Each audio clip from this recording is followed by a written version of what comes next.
Okay, I want to go over an entry that I had this morning trading the NASDAQ 100 futures.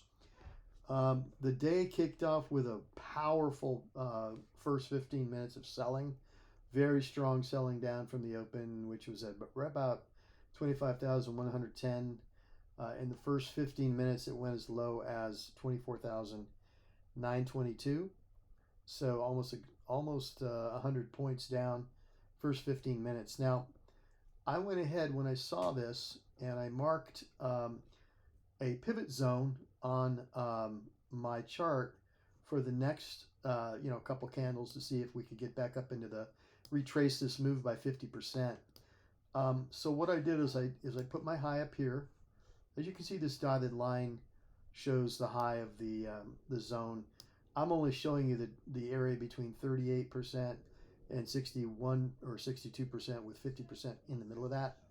But this is the low was down here actually at this level down here at 24,924, I think it was, and 923, and the high was up here at 25,126. So in the room, I don't know if some of you who are watching this were in the room today. I was looking at the intersection of where this 15-minute money line was meeting up with the one of the levels here was the top of the zone. So anytime there's an intersection, to me that's the most powerful place to trade from. So I saw an intersection happening here between this money line, this 15-minute 8 and 9 EMA and cloud, and the top of this pivot zone, which represents about as much as a little bit more than a 50% retracement, a little bit higher than that. Actually, it's about a 62% retracement in the level. Now, it did work. I did take a trade off this area, and I made money doing it.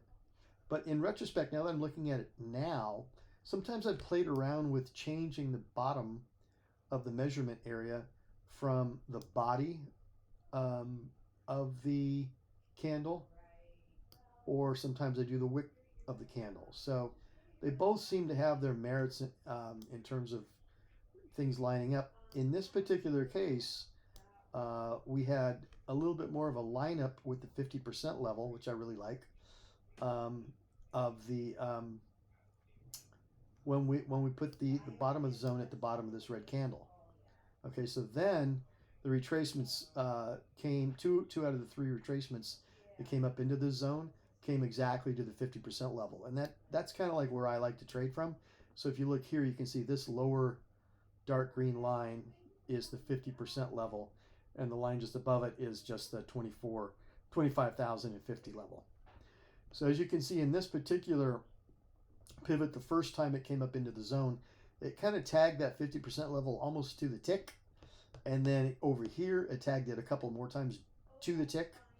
And then this time almost to the tick. So I kind of like looking at this couple different ways. And if I start to see that one way over another creates a more exact measurement in the subsequent candles and how they respond to the level, and if they hit the 50% right on the money like this one did, then maybe in the future I'll just use the body of this candle versus the body and the wick. Not to say that trade didn't come up into the zone if you use the wick, but in this one it exceeded the zone.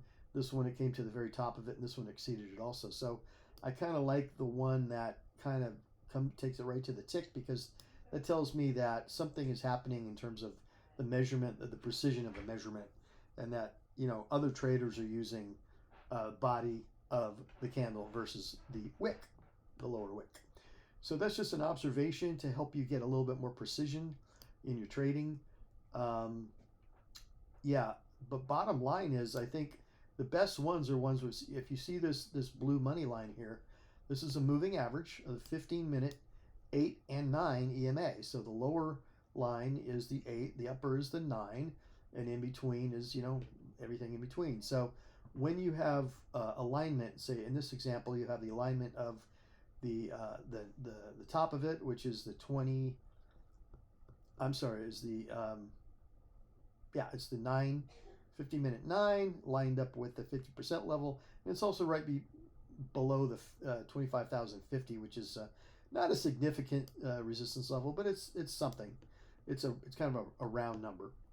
So when you get that, you'll see these, all these confluences kind of come together, and they will all add to the pressure. Now here we had a little spike because of news, so it's smart to know. This was University of Michigan consumer sentiment, so it's kind of nice to know if news is coming, because you usually want to jump out just before the news and then jump back in after. In this case, you'd be you might be wicked out of your position, although you probably wouldn't lose money if you'd moved your stop to break even by the time it got down here. Yeah, here's another entry here. Here's another entry here. So anyway, that was the trade off of this very first, using this very first 15-minute candle as the basis for the retracement levels. There were other trades in here too. I found this one. If you're just checking these every 15 minutes, they're really good. This particular one, if we put this one didn't have wick below, so that really wasn't an issue at all. But if we put this one here at the bottom of this candle and the top of this wick up here, this upper wick, then your retracement came to almost exactly 50%. And at 11 o'clock, I'll show you what that looked like. That one looked like this. Okay, so it came up to it, kind of right in the middle of this 1 minute cloud, and came down and sold off. That was a good trade. And then you had another one. Let's see, you had a couple more. You had this one right here. Boom, this one, this candle here, retraced to 50, or this candle was the basis of the measurement, and this candle retraced right to 50%. And then this candle retraced to the top of that zone. That was a good trade. And then using this candle as the basis for measurement, this candle came to almost exactly 50%. So there's multiple examples here. There's 1, 2, 3, 4, 5, 6 examples here right on this page of where these 50% retracement levels occurred, both coming down and going back up again, where you could have had pretty easy trades making 20 to 30 points per trade. Very, very, very high probability trades where everything's just lining up in your favor. You've got strong momentum, and then the retracement to the 50% level and a continuation down, and strong momentum and the pullbacks to the 50% level and continuation up here, and here. So you had 3 here and 2 there. So, or actually 3 here on this side. 1, 2, 3, and 1, 2, and 3. So there's 6 examples right there where you've got some pretty easy trades lining up, and I mean, nothing's easy in trading, but they're very high probability type trades that if you just manage them with a little bit of finesse, there should be no problem making money with these. And they're just very high probability. You're trading with the trend. You are trading with the trend when you take these types of trades, but you're buying, you're selling rallies, and you're buying pullbacks, and that's what you're supposed to do as a trend continuation trader, which is the most effective way of trading there is, versus trying to catch an exact bottom, which nobody can do with any high percentage of accuracy. However, lots of us who work on this skill can absolutely join a trend as there's a pause in it, and you find the place to jump on board that pause as that pause is retracing and rolling back over again. That's really the best way, in my opinion, to make money as a trader, because you're not fighting gravity. You're going with the trend. Okay? That's all I want to say about that. Hope you have a great weekend, and I'll see you next time.